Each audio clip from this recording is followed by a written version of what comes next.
Morning, Year 5, and how are we today? I'm going to read chapter 4 now of Street Child for you. The Workhouse.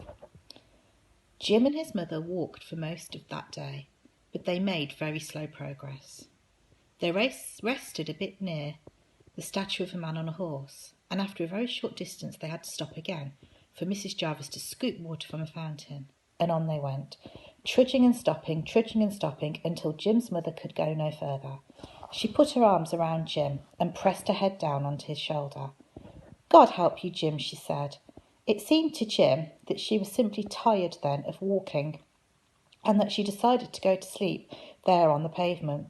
He squatted down beside her, glad of a chance to rest. Feeling dizzy and tired himself, and was aware of a worry of voices round him, like flies buzzing. Someone shook him, and he opened his eyes. "Where do you live?" a voice said. Jim sat up. Already it was growing dark. There were people round him, and some were kneeling by his mother, trying to lift her. "We used to live in a cottage," said Jim. "We had a cow and some hens." "Where do you live now?" It was a different voice, a bit sharper than the last one. Jim tried to remember the name of the street where they had rented a room in Mr. Spink's big house, and he couldn't. He couldn't understand why his mother didn't wake up. He looked round for his bundle and saw that his wooden horse had gone. He clutched Lizzie's old boots. "You haven't got nowhere?" the same voice asked. Jim shook his head. Someone was doing something to his mother, rubbing her hands, it looked, like dabbing her face with her shawl. "Get them to the workhouse," someone said. "There's nothing we can do for her." "I'm not taking them there," another voice said. "Prison would be better than there. Tell them we caught the boys stealing and let them put them both in prison." "Someone stole my horse," Jim heard himself saying. He couldn't keep his voice steady. "I didn't steal anything." "Give him his horse back," someone else said. "It's all he got, ain't it? A pair of boots. What's too big for him and a wooden horse? Give it back." There was a burst of laughter, and some children broke away from the group and ran off. The next minute there was shouting from the far end of the street, and the people who had been crouching round Jim and his mother stood up and moved away. He heard other voices and looked up to see two policemen. "Get up," one of the policemen ordered. Jim struggled to his feet. "And you, get up," the other one said to Jim's mother. She lay quite still. The first policeman waved his hand and a boy with a cart ran up. Between them they lifted Jim's mother onto it.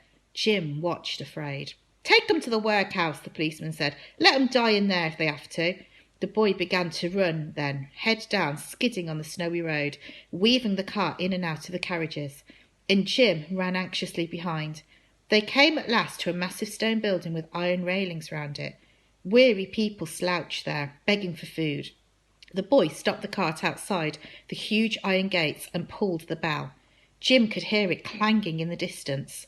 At last the gates were pulled open by a porter who glared down at them, his lantern held up high. "Two more of you," said the boy. "Two more for you," said the boy. "One for the infirmary, one for school." The porter led them into a yard.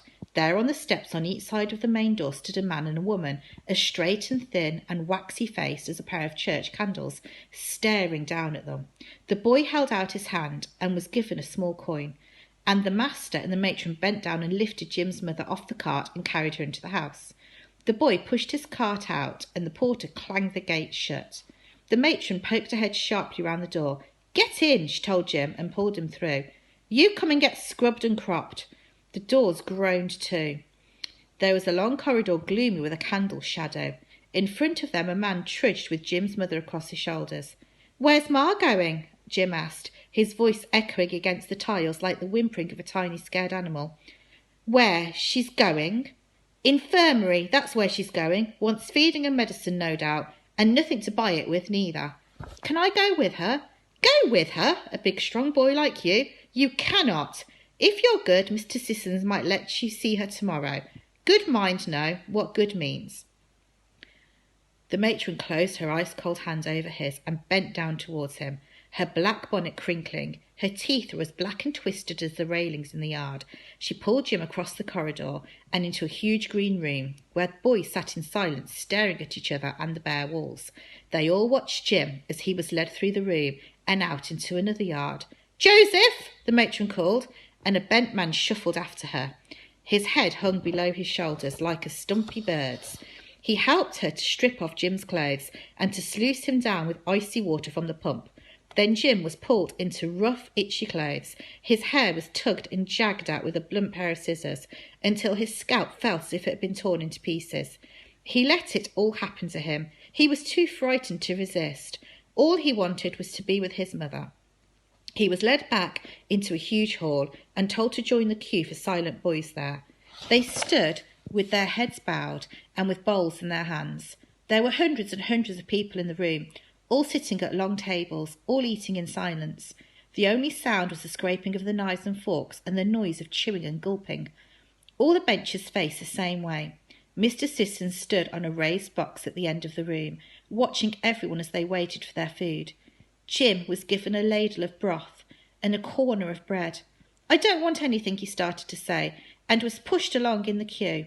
He followed the boy in front of him, and he sat on one of the benches. He glanced round him, trying to catch someone's eye, but none of the boys looked at him.